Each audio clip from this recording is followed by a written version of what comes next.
So, promotion to host for this week. I'm joined by CEO of Northreach, Sam Ingram, and Hello. LinkedIn influencer who also happens to be our MD, Ben Ingram. Thanks for having me. It's okay. Thanks for promoting me to host. It's taken us 29 minutes to get this set up today. That's calling it quietly. I think it's more than 29 minutes. Yeah. My toilet breaks didn't help, did they? No.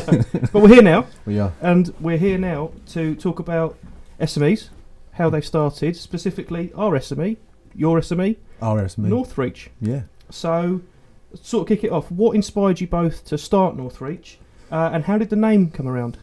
Ooh, two good questions. What inspired it? I personally would say it's always been a bit of an aspiration of mine anyway. And I remember that from when I was a really young age, about 17. I was a very difficult person to manage, and I probably still am. And I think even at that young, I thought, I just know I need to be successful and I'll probably need to do it myself. So I did try the employment side of it, did okay. And then when Ben and I was really kind of talking about starting Northreach, I think it was just the timing was right, because I still had to learn what it really meant to actually put a day's graft in and actually earn the right. And I think that was always kind of drummed into our head at a young age around, it's not actually that easy. So get some experience first, do a few nice things, and then do it. I think a lot of it is down to our dad as well, because he started Northreach way before we did, when you think about it, didn't Yeah, you? what, 80s, 82, 83, something like that, yeah. So it's a name that we kind of always grew up with. So when we kind of sat down and said, right, okay, we're doing this and we're setting up a business, naturally one of the first conversations that you're having is, right, okay, what are we calling it? I'd be interested to know, was that the first question? One of, I think. I assume you knew it was going to be recruitment, right? It's going to be Ingram Brothers. Yeah. I think once we decided that, look, we're doing it, this is happening, and I guess psychologically we're there. One of the first conversations that I remember us having is like, right, okay, what are we going to call it? Yeah. I think we did throw a number of names out. I don't remember many of the other names. I don't remember much of the names. I remember it was kind of like Ingram and Ingram. Yeah. It's like a law firm. Ben and Sam. Or a building. That sounds like a building company. Yeah. B&S and Co. Yeah. Or Ingram Partners or something like that. But no, like, I think either myself or you said it, what about Northreach? And I think we both looked at each other and go, actually, it's got a bit of ring to it, and it's something that we've kind of always grew up with, and don't know, just hit, didn't it? It made sense. It was more personal to us. I think that was it. Like, it just felt right, because our dad literally had Northreach Paper UK in the 80s and 90s, and that was a very successful paper company. Sold that. I don't think he kept the name, but it was always like that was his baby ultimately before he retired and everything. And we thought, actually, well, there's not really another name that means any more to us, because Ingram Brothers, Ingram and Ingram. It's not got the same ring, I have to say. No, it really doesn't. No offence, lads, but in actual fact, though, it was Northreach a secure future, wasn't it? It was originally, yeah, because we had aspirations to work within the cybersecurity market. That's kind of how we started off, because my background was always risk management, compliance, regulation, mitigating risk ultimately for these kind of larger corporate organisations. Sam's was very much IT and technology. It was a real hot. Yeah. we're all sitting there going, do it first. So you got risk and regulation, you got technology. You bring it together. Cybersecurity somewhere in the middle. Let's give that a bash. And it was quite a hot topic. It was quite a hot topic at the time, and it probably still is today. So that was the original plan. So we had Northreach with the original, if you look up there, just the compass pointing up, because Dad's logo was an old school kind of compass. Yeah. So we wanted to bring like a 21st century compass. It's almost like an Apple iPhone type compass that you see on your location settings or something like that. Where am I going with this? Well, that was with the logo, but that was the funny thing. Yeah. Because with the logo... Oh, I was going to say about the secure future, sorry. Oh, yeah. So we had the compass pointing up, and then we had a strap line that was a secure future. And that really kind of served... By the way. Huh? Really good tagline. Thank you. Wasn't it? Yeah. But it served two purposes, right? Obviously, cyber security, so a secure future. We're supporting these organisations to have more robust IT security and cyber security, but a secure future. Obviously, we're securing people's jobs and hopefully getting. It's all up there, Robbie. Yeah. Thanks for explaining it. Oh, okay. Just for the purpose of our listeners, I guess it gives you, I guess, some insight into the thought behind it. But maybe it went without saying, Robbie. Clearly. I genuinely think you're going to get calls saying, "Can we?" Cybersecurity recruitment firms can say, "Can we have that off you?" Yeah, we've trademarked it. Yeah, it's Copyrighted. Yeah. That's it. We're open to offers. Yeah, but going back to your original question about inspiration, I think my path was quite similar. I think Sam and I both had this kind of entrepreneurial spirit, even from a young age. You know, we were selling used phones on eBay. You know, Sam was getting these SIM cards and for free at the time and selling them on eBay for 10 quid. I tell you what, I had such a good little racket going. You know, well, you must have been 14, 15 at the time, 16 at the time, maybe. I was 16. I was definitely 16, GCSEs, that type of era, and I should have been studying more. I should be worried more about my actual exams than making money, but made sense. So at the time, they had these Genie SIM cards, which were now part of O2, and Genie at the time were doing, if you top up your plan £10 every month, you get unlimited text. And at that time, text was like the only big thing. Like, he wasn't really doing the phones as much. He was on texting a lot, MSN Messenger and all that kind of stuff. Because what happened was, when over a certain amount of characters, he went to 2 texts, 3 texts, 4 texts, and all of a sudden that was 10p a text at the time. So if you're sending someone a long message, that was like 50p, right? Like, that was a big deal. Yeah. So as a kid, like £10 credit was perfect, unlimited text, but you had to buy the SIM card for a tenner. But then they were doing this promotional deal at the time where Genie were just giving out SIM cards just to, you know, and you were allowed to get 6 SIM cards off the website for free. So I would order 6 at our home address. That's it. So I'd order, because you'd only allowed 6. So I'd get 6 of my address, 6 of my dad, 6 of my aunts, nans, you know, friends, So I had all these SIM cards coming. I'd flog them at school. So I was doing a tenner a go. So bearing in mind, I was like 16 years old, 50 years old, flogging these SIM cards for 10 quid a week. And I was getting like 100 quid a week, 150 quid a week, whatever. 16, that is. And then I managed to, I realised that they weren't really monitoring how many they were sending out. So I just used the same addresses, done it again. And I had like boxes full of these SIM cards. And I thought, how the hell am I going to sell them in bulk? So I sold them all to my friends and family. So I thought, all right, I'll flog them on eBay. And I put them on eBay. I was like, 20 SIM cards, 30 SIM cards, X amount of money, whatever. And this random guy messages me because this chat on MSN Messenger. So I'm sitting away, and I remember this vividly. It was like 1:30 in the morning, talking to some guy in Germany or somewhere around. And he was like, yeah, can you supply me 30 SIM cards or 50 SIM cards a week? And I was thinking, yeah, I'm 50. Just say yes. Richard Branson, just say yes and figure it out. Weirdly, that philosophy hasn't changed at all, has it? So I'm sitting there, and I think this is a bit dodgy. And he went, I'll send you the money now. So he literally PayPal'd me 300 quid. And I hadn't even sent him the stuff yet. And I think, oh my God, he just sent me £300. And literally week in and week out, he just sent me 300 quid. And I had to send out these SIM cards. I completely failed my GCSEs.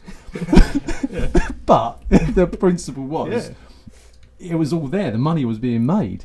And that was just the SIM cards. There was Ralph Lauren tops, N64 games, was doing all sorts. Proper like Del Boy, this kind of stuff. Robin Reliant outside the front of the school. Yeah, it was good fun though. Good fun. My story wasn't too different, really. Not SIM cards, but then I identified a market at school where when Jamie Oliver come in, because when we went to school, probably for the first couple of years of senior school, we could get the sweets, the crisps, the ice cream van, the donuts, the pot noodles. So good times. We had the vending machines stocked up to the rafters. Then just one day, the new regulation come in with Jamie Oliver, or whatever you want to call it. Jamie Oliver ruined schools across the country. And then overnight, all of a sudden, the vending machine had beetroot crisps and waters and God knows what, right? Yeah, so I thought, right, okay, if I go to Asda and buy these like 50 party mix sweets, chocolates, you name it, for whatever it was at the time, 8, 10, 12 quid, I could sell them for 50p a pop. And there's a huge market there now because obviously the wrath of Jamie Oliver has hit the schools. Yeah, I was going to say my colleagues, but my school peers had just gone from... My clients. Yeah, my clients, my customer base had gone from having all this sugar and all this kind of junk food to now having no access. So the main supplier had dropped, i.e. the school. Opportunity, let's go. That's So that was really good. Made a bit of money doing that. And then obviously you had the pen, pencil, ruler. Our sister did that, didn't she? Yeah. So there was typically, as you can imagine, kids coming into class. Where's your pen? Where's your ruler? Where's your pencil? I go, Ben's like that. don't worry about that. It's all his wrist. Yeah. Don't worry about that. What do you want? Biro? Do you want? Felt tip. Test drive, go on. Exactly. Parker Black, pen, Parker blue, pen, red, Parker. green. So yeah, so that was really good. So I think we kind of grew up. Going back to your original question, grew up with this kind of, I don't know, this kind of entrepreneurial spirit, this kind of Del Boy and Rodney type philosophy. So there you go. No, it's really interesting. Obviously I know about where the name come from, but I've never heard the tagline of the cyber secure future. It made really as well. good sense. But in the early days, that we wanted to keep super niche, didn't we? We did. I'd say we had a plan. We had a plan. It was kind of like, there's a plan. So if we kind of bring it into recruitment specifically for a moment, so obviously I kind of started my recruitment career quite early on when I was 18. I think you must have I was started. 20. Okay, yeah. So we both started our recruitment careers quite early in our careers. But we were kind of used to supplying big, larger kind of corporate organisations, which, don't get me wrong, was fantastic because it was very transactional. You can kind of get people through the door, put bums on seats, and make some good money, right? And it was fantastic to kind of learn the trade and to kind of build relationships and kind of learn the skills to be successful. But I think we just kind of got to a point for both of us in our journeys where we thought, you know what? Why don't we just give it a go for ourselves? And I think one thing that really kind of justified it was, what's the worst that can happen? We've saved up a little bit. We're not talking tens and tens and tens or even hundreds of thousands of pounds. It was couple of grand each. And our kind of philosophy was, well, you know what? If we start it, Northreach, a secure future, and we give it a go, and in 2, 3, 4, 6 months, we're really struggling, we're not doing any deals, we're not making any revenue, we're not bringing anything in, then at least we can kind of look at ourselves and say, you know what, we've given it a go and we'll just get a job, right? Like, as long as you've got a roof over your head and food in your stomach, and what more do you need? That was quite a good thing, I think. I remember Dad telling us, he always used to say, what's your worst case scenario? Yeah. And it was almost like, you haven't got any money, so then what? So you can't pay your bills, you might lose your house, da da da. It's just like, so where do you end up at the end of the day? So if you lost everything, where do you end up? And I was like, I'll probably come live with you. So he went, right, so your worst case scenario is you jump on a plane, you come and live in this villa I've got in Marbella. That's your worst case scenario. And I was like, okay. Yeah. You're gonna write a laptop, I need to write a resignation. Yeah. Resigning for myself. I resigned from everything. But you know what? Will you still have a roof over your head? Will you still have food in your stomach? So Can you still get a job? yeah, I'd like to think we're kind of employable. I don't think I am. Maybe not Sam. I'm quite employable. So up until LinkedIn influence. I am now, certainly.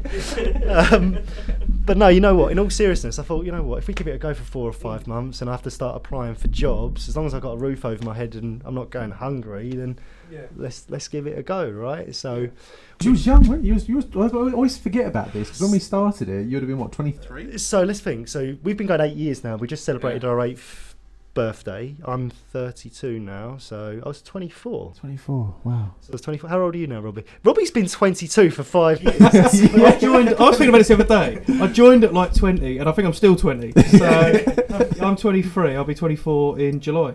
Okay, yeah. So your kind of recruitment journey is kind of similar to mine in the sense that you started with us when you were 18. In all seriousness, right? So you've been here what, 5, pushing 5 years? In August it'll be 5 years. Yeah. Wow. Yeah. So yeah, similar sort of thing. So I went from 18 to 24.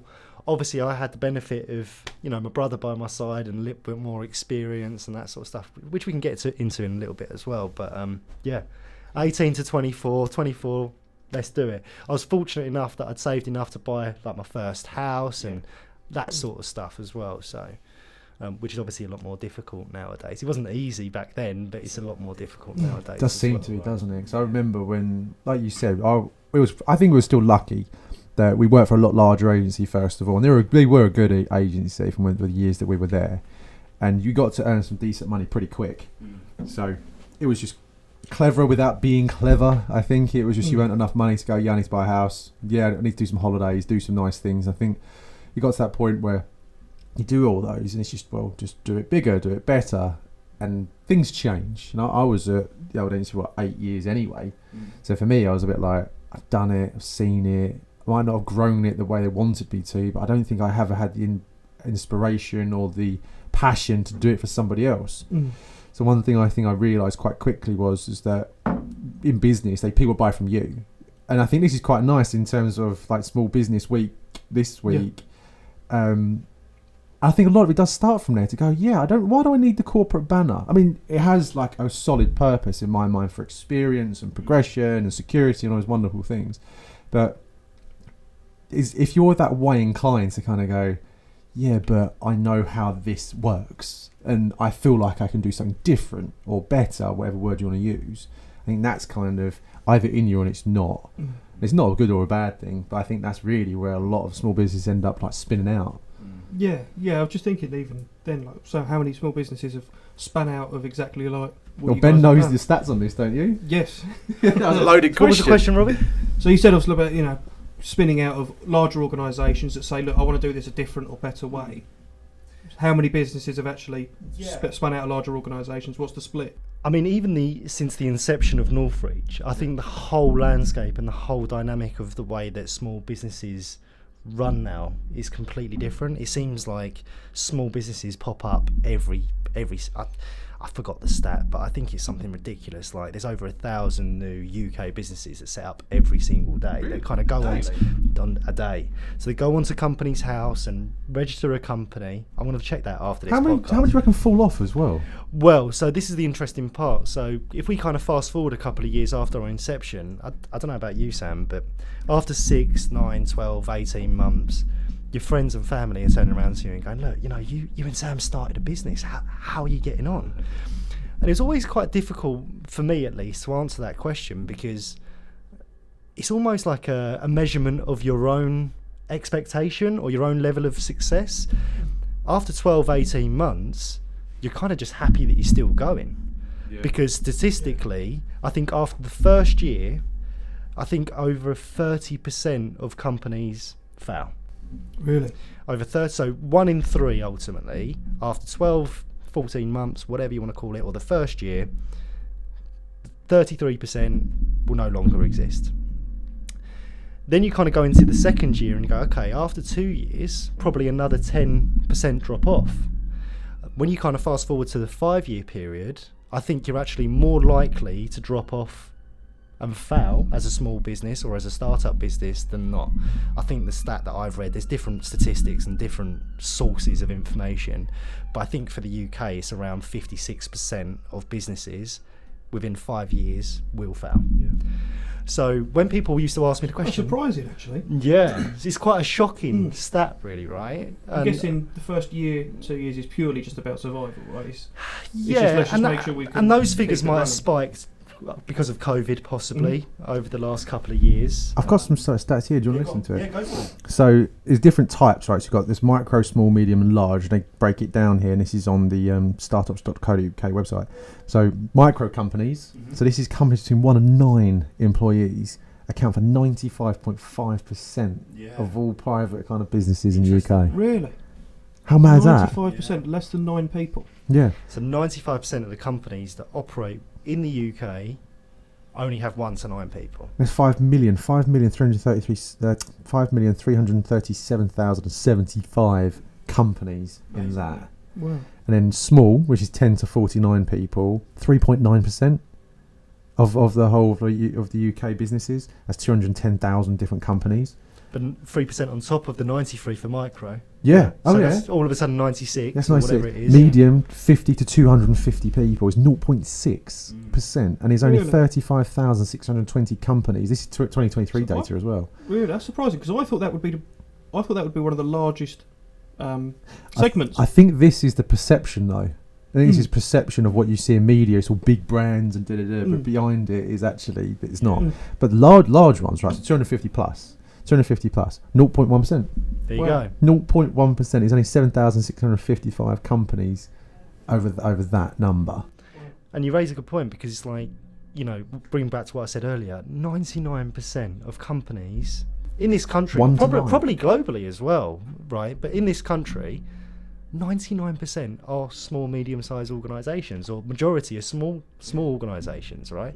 So, you know, the way that a lot of people kind of perceive the world is, to Sam's point, you see these big brands and these big names, and they have obviously market share and market dominance and all these things. But let's not forget that our economy and business, 99% is small and medium-sized organisations fighting it out and battling it out.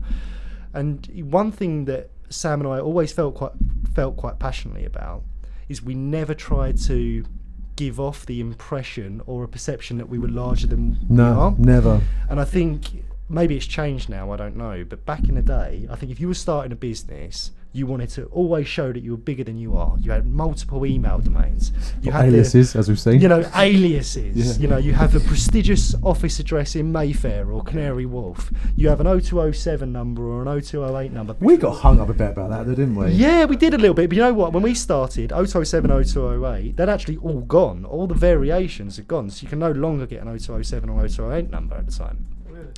So I think, there was an evolution of 0203 from what I remember, right? Yeah. And we was kind of umming and erring, do we get this 0203 number, give off this perception that we're in the big smoke and we're in London, we're not two lads in Billericay in Essex and Sam's flat. Yeah, you know, literally, yeah. Should we put on our, on the bottom of our website that, we're in One Hyde Park, or, Yeah, or Canada Square or something like that. And I think, you know what, let's stay true to ourselves and let's not give off this impression that we're bigger than we are. Might even use it to our advantage and lean on the fact that we are small. We are two brothers that are just another small business amongst the other 99% that are really fighting it out, and it kind of means more to us, because if you give us work and you give us business, then we're going to really treasure that. You know, if you're going to a corporate company or you're supporting a big brand, really, if Robbie Blake buys an iPhone, you're not making any impact to Apple in any way, shape or form. No. At all, right? No, not a singular level, definitely. I think the executives, the employees will still get paid at the end of the month. They'll still pay their bills. They'll still go on nice holidays, all these different things, right? So we wanted to stay true to, you know what? We are an SME. We are a micro business. We are a small business. That was hilarious, though, because in the early days, we would go to these meetings, and I remember it vividly. We'd go to these customers, and we'll be up against like the big ones, and they were like a Deco and Hayes and all this other lot, all the big names. And we'd sit in front of these HR people, and I go, "So how many people at Northreach?" We'll go, 2. And we'd just go, "Yeah, just us. Just us two." And they'd be like, "But you've placed all these people." We're like, "Yeah, it's just us." And they're like, "But we work with Hayes. They've got loads of people, and we've got a Deco." Go, "Yeah, we just wanted more." That's what it was. We just wanted more. Yeah. And you're already a customer. So we can dedicate all our time to you, because we have no other customers. So it's easy. Yeah. You're a VIP. Yeah. You've got the platinum package. Yeah. No, exactly. It's so true. How much of an adjustment change was it in terms of going from where you previously worked, where it is quite a large agency, to all of a sudden going, right, it's just us now? It was, do you know what, weirdly, I think you took a lot of that good habit. It took a while, didn't it? It did. You took a lot of good habit away from it in terms of trying to tell you what's funny. One thing, again, out of habits. So do you remember we went to that cybersecurity company in suits? Yeah. It's our first proper meeting. Yeah. I was hoping you were going to say this. So we were funny. used to that kind of corporate environment, suits on, ties on, Clean shaven, shaven, look the part. And that's, to be fair, that's something that we always grew up with as well. Is that, take yourself seriously, business meeting, dress the part. Peter Jones used to say it a lot on Dragon's Den as well. Like, you're coming into a pitch and you're wearing like chinos and a t-shirt, but now you don't see him saying that at all now, right? No. So that was a perception that, smart, let's go. Go on. So we rock up at this meeting. This is our first brand new business meetings in Northreach. There's no legacy relationships, nothing. This is just straight off the cold calling. This person said, "Yeah, come and meet with us." So it's like, wicked, we've done this. Like, it's our first meeting, let's go. Yeah, so the suits go on, clean shave, we get up there. It's summer, wasn't it? I think it was summer. Yeah, it was quite warm. It was quite warm. I remember being quite nervous. I was in the lift. Full whistle. 3-piece? No, just the two. no, just no the two, tails yeah. or. But top. tie, you know, the whole shebang. Yeah, She was yeah, like super clean, the whole lot. And go up in this elevator, run floor 3, and the doors open. It's just a floor full of all these like lads, and you know, it was just guys, wasn't it? Really, penetration testers, cyber security, you know, headphones in, type stuff. Yeah, kind of office, all wearing like t-shirts and jeans and the rest of it. Dog running about. I will like, oh my god. So then this woman, the HR director, I suppose she was, wasn't she?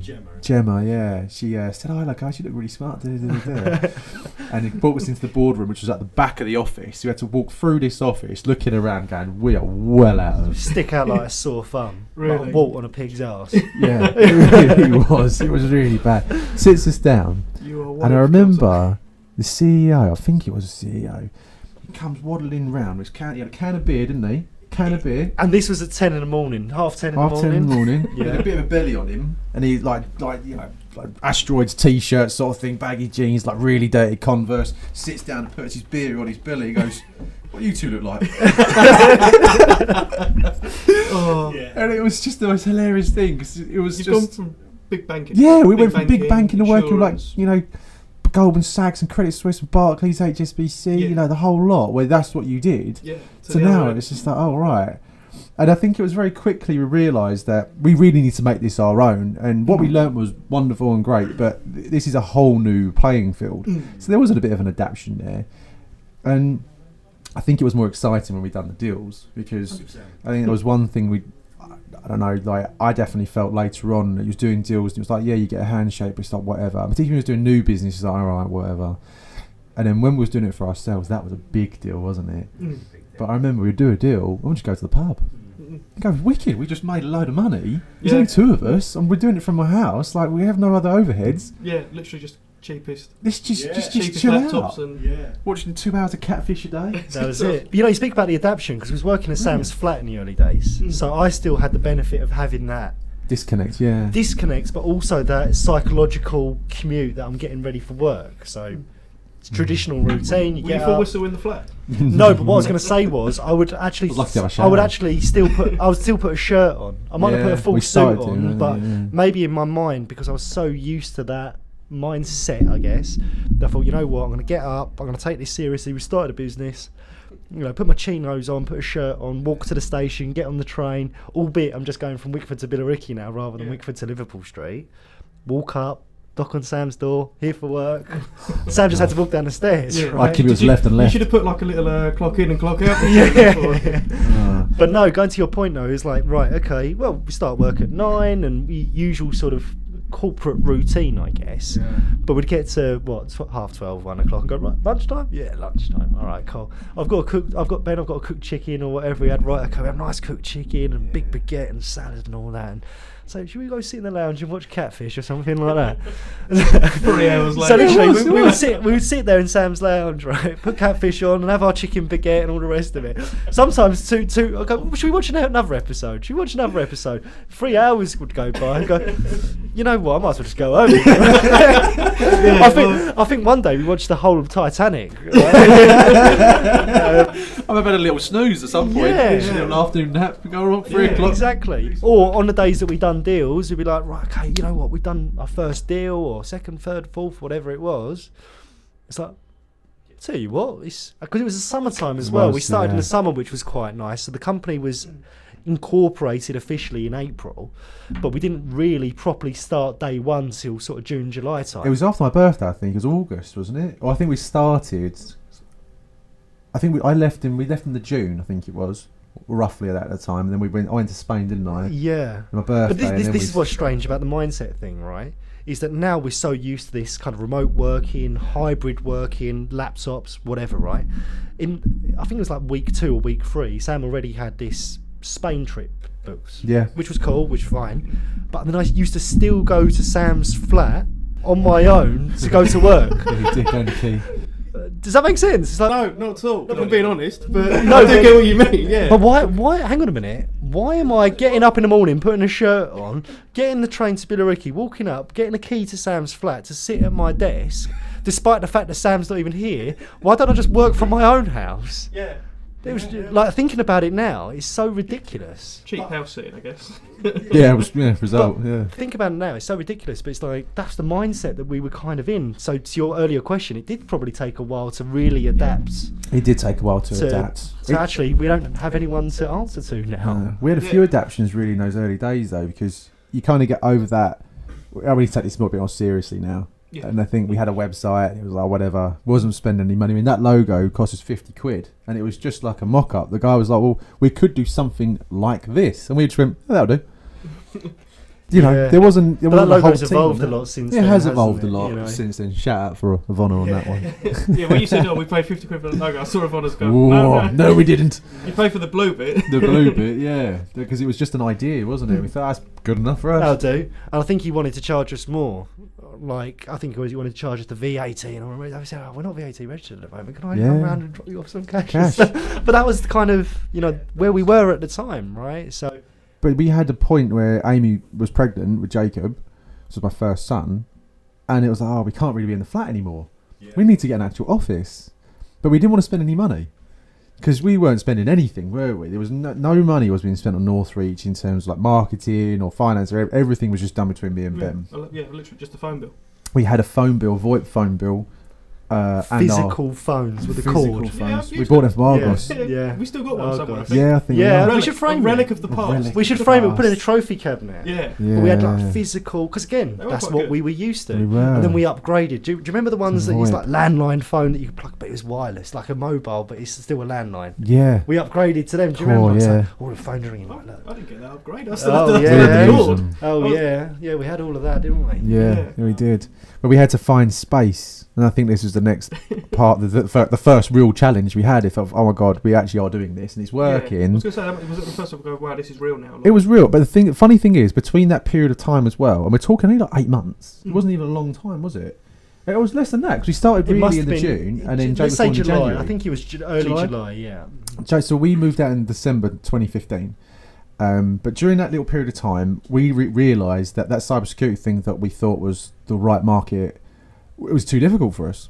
If we're brutally honest about it, we could have continued doing it. I say it was too difficult. I think we probably didn't give ourselves enough time on it, but I think it got to a point where if we're going to do this and we're running a business and our heart isn't fully in it in terms of the interest, the passion, the connection with the market, the people, then maybe we should kind of take a bit of a step back. And we were going out to these meetings, and they'll go. Me and Sam will sit down and go, we're Northreach. Pleasure to meet you. The ties were off now. We still had a shirt on, but we dulled it down a bit. And we're Northreach, and as you can see, a secure future. And what it is, we've done our own business, and we do cyber security. So if you're looking for anyone for cyber security, we're your guys. And then all right, lads, tell us a little bit about yourself, and we'll give them all the spiel. And I say, okay, no, I really like you, but I've got to be honest, I'm not really looking for cyber security people at the moment. Yeah, that's exactly how it went. I don't know if I will be. For the type of company that I am, because I'm a small or medium-sized organisation. That's right. Yeah. But I'll tell you what, chaps. I am looking for a marketing manager. I am looking for an admin assistant, or I am looking for a finance manager. And then we'll go, okay, we can't really help you with that. But if you're looking for cybersecurity people, let us know. And we'll go back to HQ and go. Wait a minute. Hang on. Look, watching Catfish, going. Oh, hang on a minute. Yeah. Are we doing the right thing here? Who are we to turn away work as a small business that's fighting it out? Who are we to turn away work? The guy said he likes us, or the lady said she likes us and wants to work with us, and they've got an opportunity. Let's call them back and say, that finance manager you got? I'll tell you what, send me the job description, I'll get that filled for you. Mm-hmm. And that's kind of what steered us away from the cyber security game, I think. I think it was, because I remember it was M&G Investments, wasn't it? I was working with M&G. Yeah. And they gave us a few information security roles. But every time we'd go down there, they would turn around and go, we don't actually know what you guys do. I don't know what you guys do. We like what you're doing. And our pitch, they even said to us, we had to do like an RFI sheet about who Northreach are in the background. And we thought, sod it, we're not going to do it the way you corporate should. We're going to do it as it's just me and him. We are writing it the way you would just write it to like a loved one sort of thing. And they turned around and said, yours was the only one we read. because we actually enjoyed just reading. It's heartfelt. It's It was emotional. heartfelt. We're a small business. Yeah, and I think that kind of spurred it on because they're a corporate company, but still a small entity as part of Prudential and that kind of thing. Well, it's now. Well, It was at the time, yeah. And they gave us a couple of roles. I remember you placed the information security manager, didn't you? Identity access manager, actually. And I just remember at that time they were giving us other bits and pieces, and I think that was the point where we thought, actually, recruitment's recruitment, and we can service client rather than skill set. So the challenge was really just trying to find that identity. Who really are we? Because we was going into a new market. We researched it enough to know there was business there and we could do it, but it almost evolved very quickly to realise that actually people buy from people, and if I can get a good relationship with a client that gives me enough work, what does it matter? And then places like Brent come along, didn't they? Yeah, although to your point, that was brilliant because we was getting a lot of work in and we was doing deals. But then from, I guess, a reputational standpoint, customers would come to us and go, you're a little bit of a jack of all trades, boys, aren't you? And a master of none, really. Because what do you really specialise in? If someone says, what does Northreach do? Well, what's the answer? Well, we do recruitment, a bit of this and a bit of that. Yeah. You tell us. You know, You tell I'll us tell you what what, it is. I do. What you need. Yeah, I do exactly what you're looking for. Yeah. So you tell me what you need. Chances are I do it. And that's what, probably not just in recruitment, but just as a small business in general, right? You have to be adaptable. You have to hustle. You have to, look at the opportunities in front of you and make adjustments to get the money in and make things work. So, yeah, I think in the earlier years we were a bit of a jack of all trades. We had financial services businesses, we had cybersecurity businesses, we had software tech companies, councils, which is probably what we're going to get onto next in terms of like housing associations. Then I think the underlying thing throughout is that you've always supported SMEs, right? I think that's something that was set out maybe subconsciously. I don't think I think it was by accident. I think it was by accident, because I think one thing that our customers gave us feedback on is that your story really resonates with ours because we're a small business and we understand that you've come from humble beginnings and you've had to buy the cheapest laptops and the cheapest phones and hustle it out in a flat in Essex, and I really like you because your story connects with mine. And I think that's how we've kind of evolved into, actually, you know what? I'm quite passionate about supporting small companies. I know what it feels like to all of a sudden wear many hats, because we're both, as we said earlier in the conversation, salespeople by heart. But we're not really great admin people or marketing people or finance people. Or technical people getting this set up. Technical people or IT people. These are skills that you have to learn as an entrepreneur or as a business owner. Yeah. Which was brilliant because it kind of gets your mind in gear and all those sorts of things. But the point I'm trying to make is I think you're right. We did almost by accident evolve into, we are a specialist at supporting startups, scale-ups, SMEs, small businesses. Why? Because not only are we really good at what we do when it comes to recruitment, but we actually understand what it takes when you hire people, the type of people that you need to make a small business work, because it's not just about those technical skills at all. It's crucial, that part of it as well, isn't it? But I tell you what was funny, thinking back on it, I think it was almost that fear of putting your flag in the sand too quick, wasn't it? It was, because we knew it was all good. We didn't want to alienate any of our relationships that we built, because like say you're in year 2, year 3, we've got a nice little customer base, regular revenue.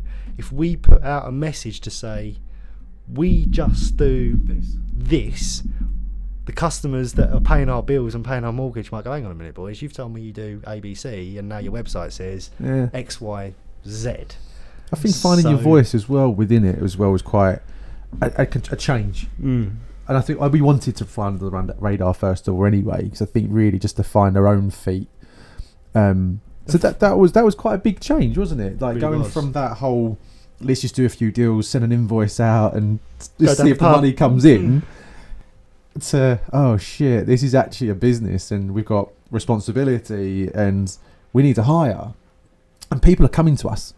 Like that was quite a profound piece, wasn't it? When you did a deal and they actually rang you back and went, we've got another job for you.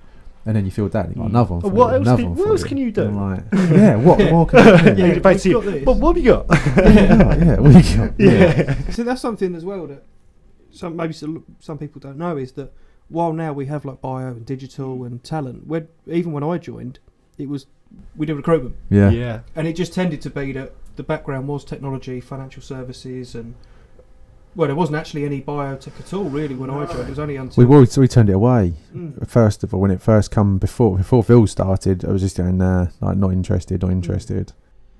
It just wasn't something we wanted to do at the time. No. And I think what we were saying earlier, we didn't want to alienate anyone. And I think if we all of a sudden say we do biotechnology, it was so far removed from what we had built for the previous 3 or 4 years.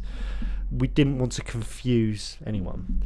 But at the same time, what was it? Probably year 4, year 5 is when we said, right, we need to really put our flag in the sand and start listening to the feedback that we're receiving, because this is now starting to go against us a little bit, because where we're building our customer portfolio and we're hiring more people, and the message is, it was fine when it was 2 or 3 of us, or just it was us easy. 2. Yeah. It was fine because we had a small group of customers. We only needed a certain amount of money. Well, to even when feed. you was here, like 5 years ago, you would have seen it then. Yeah, we didn't need a lot to.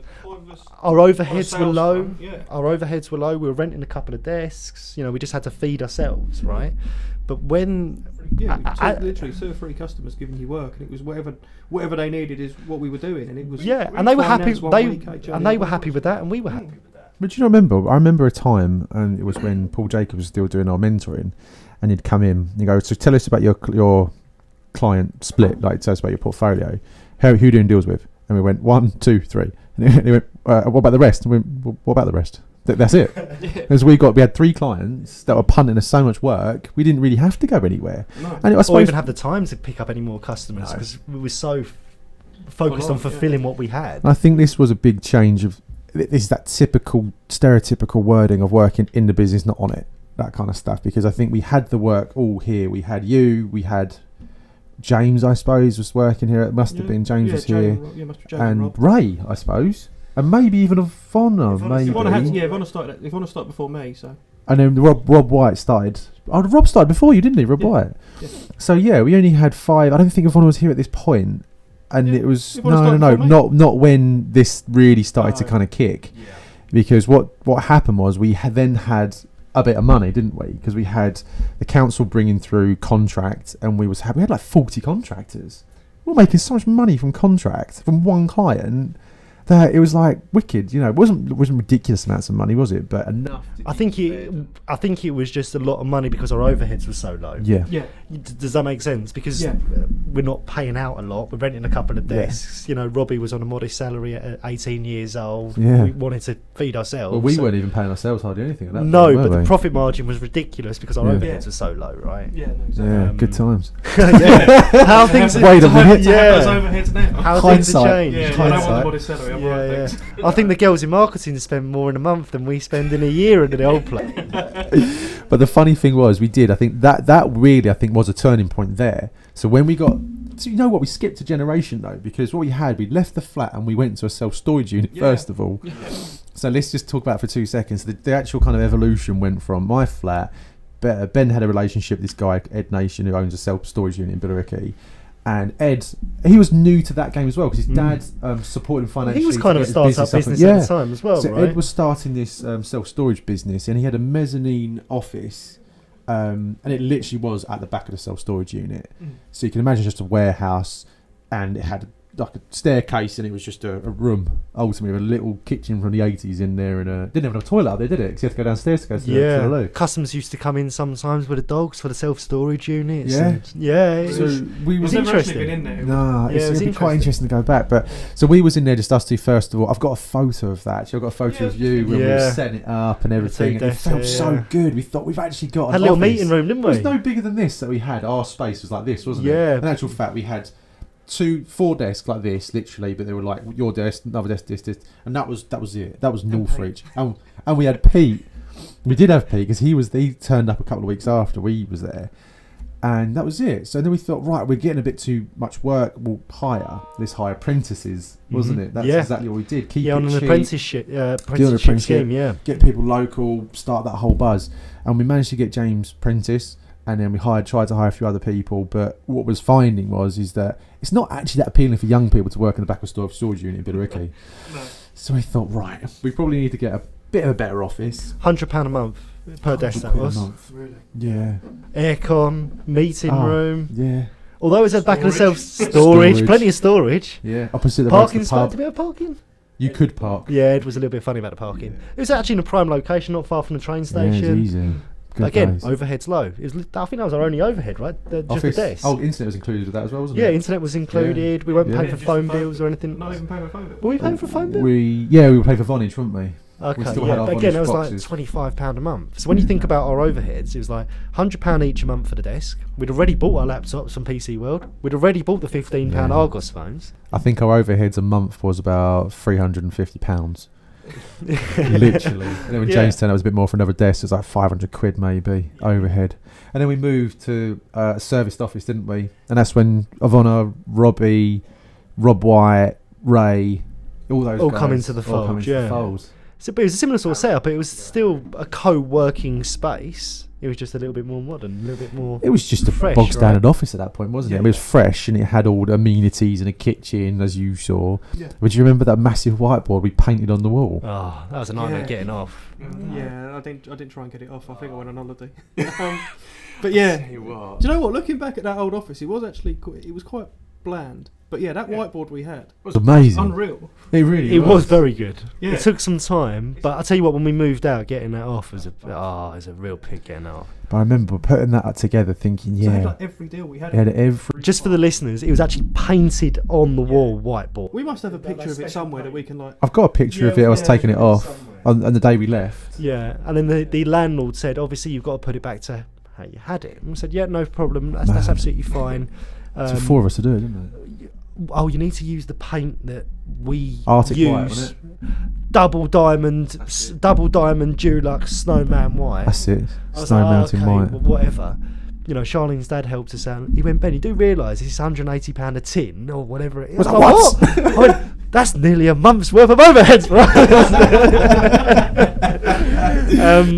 So yes, we had to buy this double diamond Snowman white Dulux trade matte or whatever it was. And Nice colour though.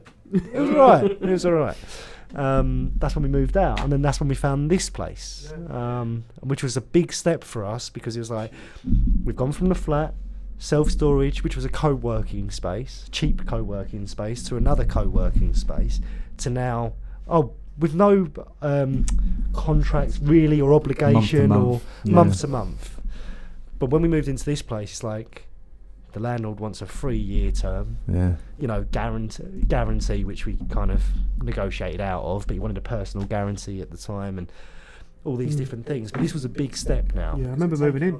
Huh? Remember the day we moved in, we just had. We're taking on our own Yeah, space, it's but so we good, actually, isn't it? like you say, we need furniture because we're so used to like, we've already got a desk and all the rest of it. Right? We spent a lot of money on furniture, didn't we, when we moved in? Yeah, I brought my sofa, didn't I, Lee? That's in my office. I was going to say, Yeah. like the day one when we moved in was like a Wednesday or whatever. I think it was just before Christmas, wasn't it? I swear Yeah, I it was. It was remember- December. It was around December time, and I remember we got the sofa. We had a sofa, a telly. We bought a TV. We That was bought the important. is it 75-inch yeah. TV. It's up there now, I isn't it? remember this quite vividly though. It was on 10th of January because it's my birthday. I remember being in the office upstairs. I don't know where everyone else was. I don't know if it was a weekend or what, but it was 10th of January, and I remember sitting on that grey sofa with nothing else around. No other No. furniture around. We had those blue lockers. I might have had the blue lockers, but I think I was sitting there waiting for the delivery man to turn up, and I was thinking, it's getting to like 12 o'clock, it's my birthday, I'm thinking about going down to the Red Line, but it's going to be typical that I go down to the Red Line and then the geezer's going to turn up with all the furniture, so that must have been 10th of January 2017, something like that. 2018. 19? 19? No. No, because we've had that office for over 3 years. Yeah, it would have been 2019. Yeah, because I started in 2018. Was it really? Yeah, wow. How long were we? Well, How old am I? So we've I've only always here been for- 22, so I can't really go on. So we've been here for 4 years. Maybe that does sound about right. Thank you, Ivana. That does sound about right. Yeah. So we must have been at the co-working space, or the later co-working space, a lot longer than we originally thought. Maybe it was a couple of years. Must have But been. I think that was the point when, particularly when Ivana started, we started thinking more about the brand of the company and the image of the business rather than we're just serving us these 3 main clients that we've got. And I think that was a massive change again. So we went from that real raw kind of startup, keep the cost low, we definitely had some challenge when it comes to hiring some moves. But then we had challenge of identity. Then it was like, we need to find someone to help us build a brand. And I remember Ivana's interview really well, because the brief ultimately was make something creative that we can use to brand. And we had a few interviews, and we got people to do videos. I still haven't been able to find Ivana's I know that video synopsis. I don't know. I think she's deleted it on the OneDrive or something like that. I didn't do anything. Yeah, I think you did. I think you There's did. a denial if you can't hear it on But the that mic. was... But it's all about taking it to the next level, wasn't it? Yeah, but I remember Ivana had done like superimposed like a hoodie, and it had like the Northreach thing on it. I was talking about, that's it. That's literally, I just needed that creative mind that could bring something to life, because it was there. The sample videos helped as well. Do you remember you showed us the sample videos as well? They were really cool. They were Like the good, ones yeah. that you'd edited for other customers and things like that. Yeah, Were really, really cool. So I think we started to realise that, again, took a bit of time to get out of those old habits, find your own feet and get your own voice. And that's when we brought in to do the roles of the week. Right, we need to get a better brand. We need to kind of think about how externally people get to see what we're doing here. And it just snowballed from there. And then after that, we got this building, didn't we? And then was like, right, we need to create that brand externally, internally. So then the colours come in, and the logo was developed again. And we spent a lot of money, time, resource, and blood, sweat, and tears to kind of get that brand really right. And it's still not perfect by any stretch. We'll always develop it. But we really then got to a point where it was like, right, we have an image, we've got a target, we've got a brand, we've got some people. Then it was like, okay, now what? We've even got business cards now. Got business cards. Business cards gone in and then gone out again. That's the funny part of it. But we did, didn't we? And then was pushed innovation with roles of the week. No one was doing that. We were quite an early adopter of video content, really, when you Yeah. think about it. There's I'm lots not of saying that we were the first by any stretch of the I think it was imagination, well but up there. We were We definitely an definitely early up there. adopter of video Yeah, content. but we was doing it so raw. I've still got some great videos from when we used to do it. They're quite embarrassing now They looking are. back, though, aren't they? Hi everybody, this is Yeah. my role of the week. Yeah. Oh. In one shot you had to do it. Do you remember that? We had to do it in one hit. Yeah. So we Oh, couldn't yeah, edit there's it. no editing. It was like, right, Yeah. one take. That's One what you take, got. do it right. Especially in the old office, because it was a shared office as well. We just had like a roll of card, I guess, paper. No, we had That like backdrop. the frame. No, actually, to be fair, Ivana got the backdrops and stuff like that, and said, "You guys need to step this up," because I just bought some lights. So I just bought these lights. Yeah, we Yeah. just had lights, but no background. Sorry, yeah, I remember that just before, that, and we had Where are those? iPhone. Where are those lights? They're in the corner, I think. There. Oh. So so I've still got them. But again, that was just that evolution, and it all start. I think that's the beauty of SMEs, right? It just starts somewhere. Just give me a concept, give me an idea, and then develop and grow and change it and keep changing it. And that was fantastic. But and then speed forward, obviously was upstairs for 3 years, weren't we? Upstairs for 3 years. 3 years was up there, So, and this is where we started going. We're getting a few more people now. Phil come on board as another director. He obviously had that massive background in life sciences, wanted to restart that off. We didn't want to lose the legacy kind of stuff. So then it was like, how do we start splitting this out? When you really think about it, it wasn't until COVID 2020 we started to really define what those areas are. It was actually only during that quiet period where we took a step back and we stopped working in it. And it was like, right, let's think about training, let's think about gaps, let's think about when this all comes back online, what does this look like? And then all of a sudden, I think it just evolved itself almost, and it was just nearly evident that yeah. I think COVID really helps because it's kind of moreover. It's like, well, let's put our flag in the sand now. We've got nothing to lose. We've got nothing to lose because we've built, the brand, the reputation, the customer base. We built some money in the bank. So if we take a little bit of a step back, it doesn't matter. We're not in this survival mode anymore. Once you kind of get out of this 4 or 5 year period, back to the stats that I was saying earlier, 5 years over 50% of businesses have failed. It's actually 60. I was Is it? going to There say you it go. earlier. So 60. this is like a report from last year. Basically, over 60% of small businesses fell in the first 3 years. To be fair, first 3 years. I think the first year is actually the one you said. So if we actually, say 3 to 5 years, over 50%, at least over 50% of businesses fail.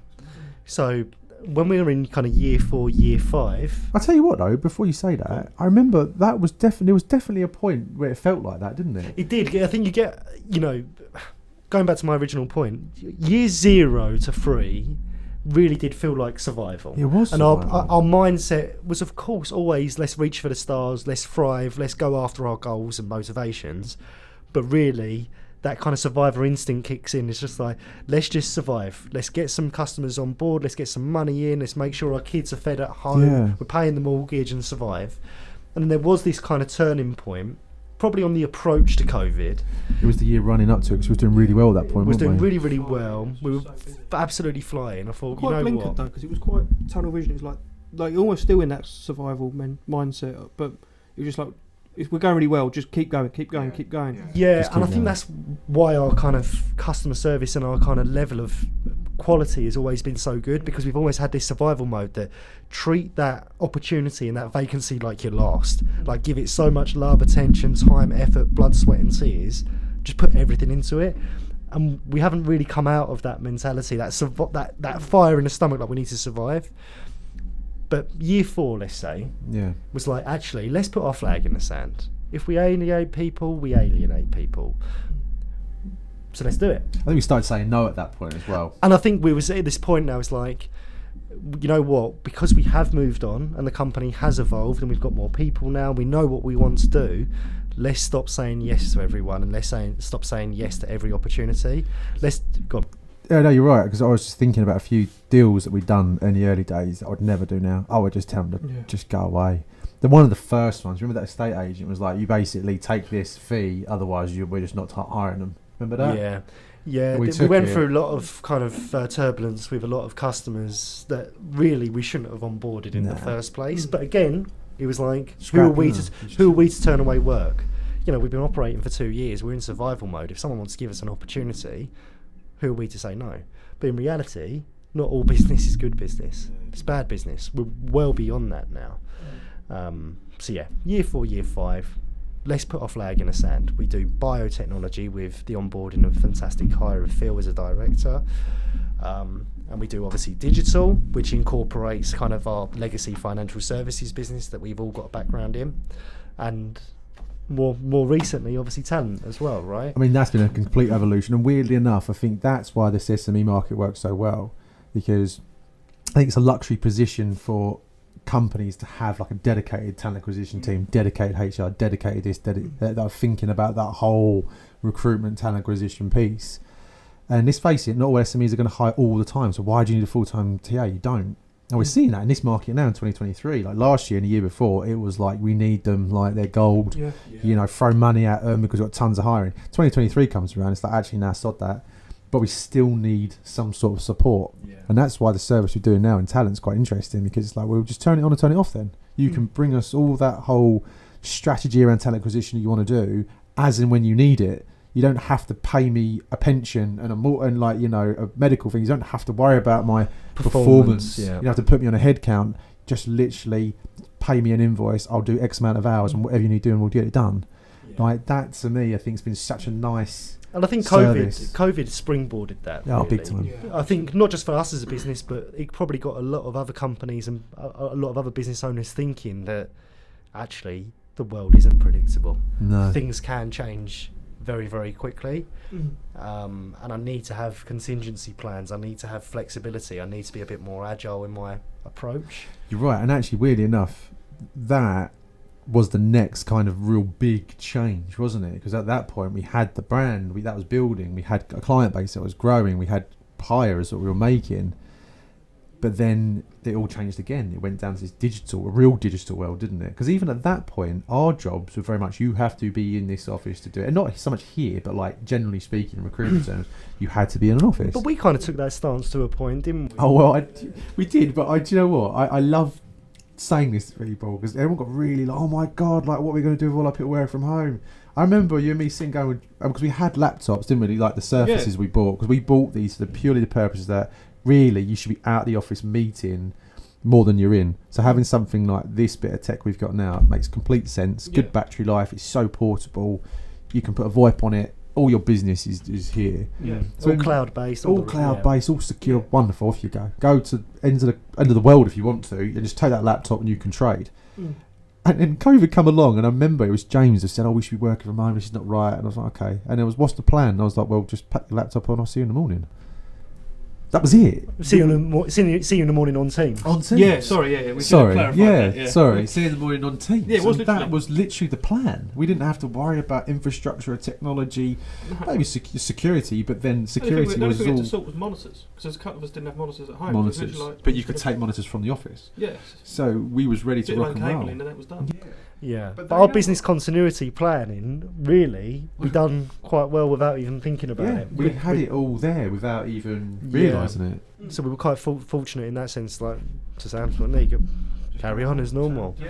And because of the Quite market, odd, though, I have to say, It was looking back, odd. because now it's like if someone's, we've got Tom works completely remotely. Yeah. A van comes in, once a week. Stays in his Airbnb, doesn't Stays he? in his Airbnb. That's so funny. That.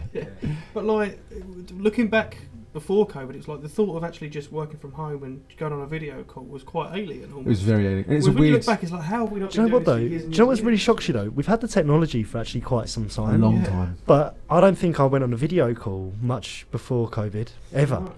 Very, No, very rarely. We No, were that's just doing international. international, and we were getting people to video synopsis And it'd be on that we were Skype. sending recorded, and it was Skype, wasn't it? Mm. Do you know what's funny? I was watching Blade the other night. It was on Sky, and there's a scene where Blade's there, and this guy's got a laptop, and he's doing a video call on it, and that was like 1999. That's what I mean. The technology's been been there there forever. forever, but no one ever done Since I was it. born. Since you were born, literally. Again, going back to the kind of the corporate world, you have your suit and tie on, you look the part, and you go out and you shake hands and you buy that person a coffee or lunch or dinner or beers or wine, whatever it is, because that's how you cultivate relationships and build rapport and build connections. And I think the foundation of the company is still built upon that we are ultimately in the people game. And I do want, everyone, including me and Sam, to go out there and still see people and shake hands and all the rest of it. Yeah. But let's also utilise the technology that we've got, particularly now that we're doing a lot more international business.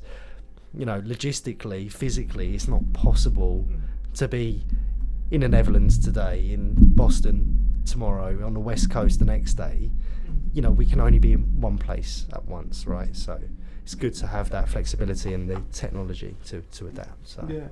I think we were quite lucky as well, where we had been so successful up to COVID that when it came around, it just gave us the breathing space that we probably needed to just sort of slow down and kind of look around us and come back and have a really defined vision and go, right, okay, well, when this does come back around, we're going to be ready for it. Yeah.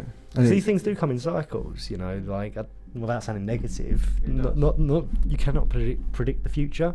No. You always say to you, don't I? Your good months need to look after your bad months. You can't. Your bad months, are fine because you've had so many good months before that. It doesn't matter. Don't worry about those things. So yeah.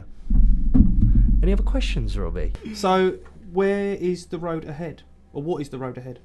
A bit of a loaded question. Yeah, I think we've both probably got the same answer, right? We want to do a lot more internationally, and that's something that we've really taken steps forward on, particularly in the last 9 to 12 months.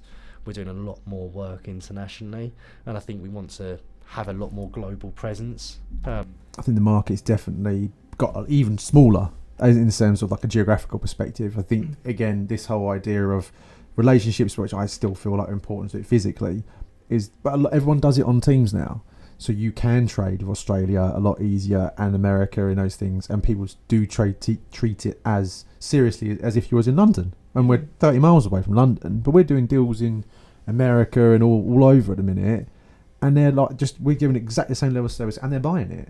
Yeah. So for us, it's like, well, okay, if we think about the global market and then what our footprint can be there, and we'll just service exactly the same kind of areas that we're doing. So that's that SME, digital, fintech, biotechnology kind of space. There's no reason why we can't do it in Essex, London, San Francisco, Boston, Dubai, Peckham, Southend. Yeah. Peckham, Why not? Peckham, Paris, Quite ironic, Milan. actually, that locally to Essex, we haven't got an abundance of local. Not customers. really, have we? It's all friends and families and contacts you have, but Yeah. We don't have a lot of customers There's not- within a 10, 20 mile radius of our office, really, do we? Don't, not really.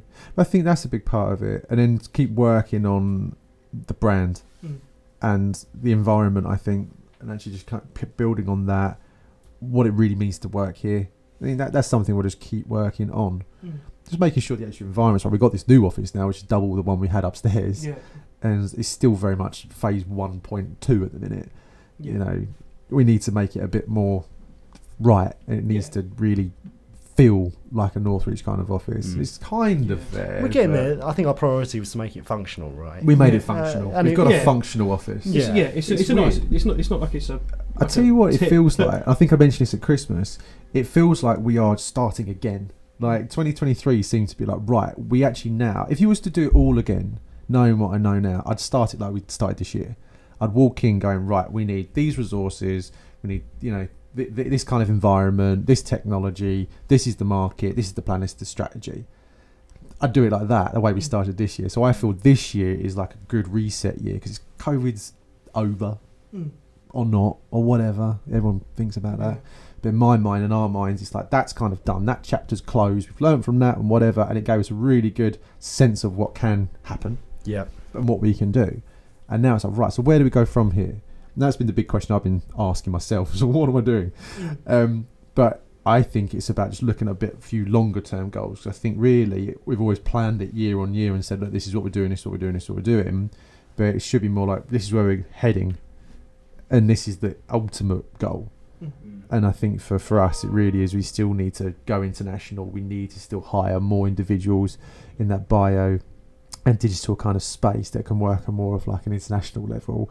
We still need to invest more operationally in terms of how we get our marketing strategy right, which we're doing. And that's been a huge evolution since Devritis come along last year, and where we went from the year before. So those elements are in play.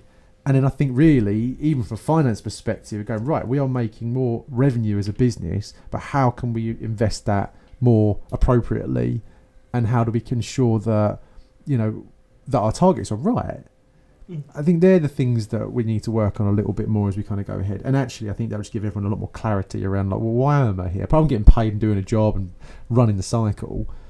What's the long-term goal? What's the reason I should stay around? And that's the next bit that we're kind of working on. Ultimately giving everyone that works here a bit more of a purpose, I guess, as well, and actually feeling a bit more a part of it. Rather, you know, I don't think we do anyway. We don't have this us and them mentality, or at least I like to think not, right? No, not at all. You know, Sam and I are still very... You're saying that because he's on camera. Yeah, we can't see it. There's gun shot behind me. Yeah, well, that's not what you said last week. No, but in all seriousness, as someone that's been here for 5 years, I'm sure Ivana can say the same. You know, Ray, who's been here probably the longest, the three of us, you genuinely are involved and are a part of it. And even when we do brainstorms, it's not, this is what we're doing, what do you think? It's always... bring ideas. Bring ideas. What does everyone want to do? Exactly. You know, not to steal any limelight from you guys, but it's always been, you know, your thoughts are actually valued and helping build a part of it as well. Do you know what though? Weirdly enough, I think that's been quite a big change for both of us. Is that letting go bit? Yeah. That's been quite. I mean, I find it easier now than I ever have done, but particularly for the first 5 years, 6 years, 7 years. First 7 years and 11 months. All right, guys, all right. But I think that letting go piece was really tough because it was survival, and it was almost like, well, if this doesn't work, I generally have to get a job, and I really don't think I'm that employable. And I don't know how long I'd last. And I don't know. Yeah. And I think that has always been my fear, I suppose, really, particularly over the past few years, is that what on earth would I do now? I'm 37 this year, and I think I got to a point where I was like, I just need to trust it and trust that things can be done differently in a different way, and that's fine. So I think that letting go piece was a big deal, and actually that's lent me to work on more strategic things, is where I really wanted to be anyway. And actually building a team that is functioning, that people actually turn around and going, these people I'm working with that are representing Northreach are brilliant. And that to me actually means more than me doing the deal anyway nowadays. Yeah, so it's funny, isn't it? Yeah. Because I think, you know, because we have built it from the ground up, from blood, sweat, tears, our own savings. We had no springboard. You know, we had no bank loans or weird investor sitting behind us going, here you go, boys, here's some money. You know, we've been fortunate. Obviously, we mentioned our dad, right? But he didn't support us financially. No, we never asked though. Never asked. I'm sure he would, but I think, you know, we're too proud. You know, so it was very, very difficult to let go, because ultimately the buck doesn't fall any further than me and Sam. It's our name above the door, our reputation at the end of the day. But then you kind of eventually come to the realisation that actually the people that we've hired are bloody talented people. They're highly skilled people. You know, some are actually a lot better than us in some ways at certain things. You know, we don't hire people, because they want to help build the business and, ultimately elevate us to another level, right? So, I probably get more fulfillment now. And I think what motivates me now is kind of actually seeing other people do well and creating that kind of platform and that environment for people to create their own success. And I get my success and my fulfillment from seeing other people do well. Yeah, I agree with that. It's funny. It is like a saying, isn't it? You surround yourself with people better than yourself, which is true. And I like the actual idea of those words is great. And you kind of think, well, how the hell would you do that though? Yeah. Like, what do you mean by that? Yeah. So what you're saying just is all of a sudden change my friendship group and change my family or whatever, right? Yeah, I suppose you can choose and that kind of stuff. But when you think about that for a minute, that has taken us a long time to get this team right. And I look around now and go, there's not a bad egg here. Not at all. It's not. And if they are, I think we got very cute on like how we deal with that quite quickly. And I think as a small business, you have to, because you put a good person in, it makes such a great effect. That ripple effect of putting someone good in is incredible. But you do that equally with a bad person, it has exactly the same thing. It just has this spread of negativity, and you've got to cut it out. No matter how hard it is or how personal you are with them or friendly you are, if it's not functioning well, it's got to go, or you got to work with it. But I think that's been a big part of it now. The people bit is the hardest bit now. Is actually working on because it's not me and Ben on the sharp end of the clients and the delivery and the deals and the rest of it. It's like, well, how can we just ensure that framework is good and people want to work within it? And that's been a big learning curve as well, hasn't it? And I think that's been a big difference between starting COVID and coming out of it. Definitely. Because going into it, we were still very much like pioneering. You're still recruiting them, weren't you, Robbie? You was doing some new BD bits then, but it was really me, you, Phil, and a bit of Robbie just really pioneering that BD bit. And then at the end of it, we've almost changed that a little bit, and it started to divvy out that responsibility and actually use people for the talent we brought them in to do in the first place. Yeah, and just trusting people, right? We've hired good people, they're talented people, and trust that they're going to do the right thing, and they care just as much about their reputation as they do. I'd like to think, anyway. The only one really I always think about is Ray. He's been the quiet one behind the scenes, just making sure everything stacks up. Yeah. And I think that I know Ben's been supporting heavily with that, but he's the one behind it all, just to make sure that the payments are there, it's all kind of recorded. Yeah. I reckon he's got loads. I reckon he's siphoned loads off somewhere, and he's going to walk away one day on a private island. He does keep going his flights to Malaga. He does bring a very big suitcase into work every day. Yeah, that's what it's all about. Yeah. So. But, that's a whole other topic. But just in terms of the switch of before Northreach, you've never run a business, right? SIM card business, N64 business, selling sweets business, selling cigarettes business. A joke, obviously, HMRC. Yeah, of course. I was underage, it's fine. Yeah, but in terms of actually like a fully fledged business, who teaches you how to send the invoice, like how terms and conditions, the legal. It's a lot of self-learning. It's a lot of self-learning, really, wasn't it? Because again, from a control perspective, because it is our baby, it is something that we built, we were so nervous about bringing external forces or external people into the fold to take over responsibility. So like, for example, when we talk about invoicing and finance and all that sort of stuff, it's like, I don't know how I feel, Sam, about getting someone in that's now going to control all of our money, all of our finance, invoicing it, making sure it's all right. Like, no, I'd rather keep hold of this for a little bit. So what are my options? Well, I better learn how to do it myself. Despite the fact there's qualified accountants, Ray's been in the finance game for 50 years, 45 years. So he's far more qualified, far more knowledgeable, hence why he does the job now and I don't. But it's difficult to let go of that control, I guess, isn't it? So you had to learn. As a business owner that's got an intention of, if any of our listeners have got any intention of starting a business, you do need to wear many hats. You do need to throw yourself into self-learning mode. Particularly if you're starting raw like we did, with like little investment but raw ability and attitude, I suppose. It's a bit different, I suppose, if you've got finance and stuff like that, and it's a completely different road. But I think that the logic still stands. If you've got finance and you've got a surplus of capital to invest, they are the things to sort out first, aren't they? Yeah. He's like, how do you make sure you account for it? What kind of systems you're going to put in play? What really is your kind of hiring strategy, if that's the way you're going to do it? Don't fuck around with that. Like, get that right. Don't just think of throw a load of money at someone that's going to work. It doesn't. Yeah. It does not work. You have to think about that real kind of purpose and what that culture fit really looks like. And also, just don't overcomplicate it. Don't overcomplicate it from start, because if you are new to it, it's fine to get it wrong. It's good to make mistakes. It's bad to make the same mistake 3 times, but it's good to make mistakes along the way, because the road is not clear, and anything can happen. No, and it's not just straight up as well. I think we've obviously spoken about the positives a lot, but there's been some heartaches and headaches. Me and Ben have had some wicked rows. Oh, yeah, I've been we don't always see eye to eye. You that's a good know, thing, I'm not going to use. No, I want to hear it. Oh no. When 2 men in the business agree. Go on, you say it. When Robert. 2 men in the business agree, one of them's useless. Unnecessary. Unnecessary. Sorry. It's that's true from- though, isn't it? Yeah, Right? We good often stuff. say we're kind of yin and yang. Like, we are brothers. We've come from the same upbringing, the same mum and dad, all the rest of it. But it's fine to have different perceptions, different ideas, different views. Hence why we also have this culture to hear everyone out. We're thinking about changing something. Let's bring everyone into the fold. This isn't just me and Sam arguing about what we're going to do. It's like, actually, let's get the opinion of everyone involved, because if it impacts everyone, It does. then let's get them involved, right? Yeah, we've always kind of said we're brothers first. I think that's the other thing. Yeah. We're going to go with that. Yeah. It starts and stops there.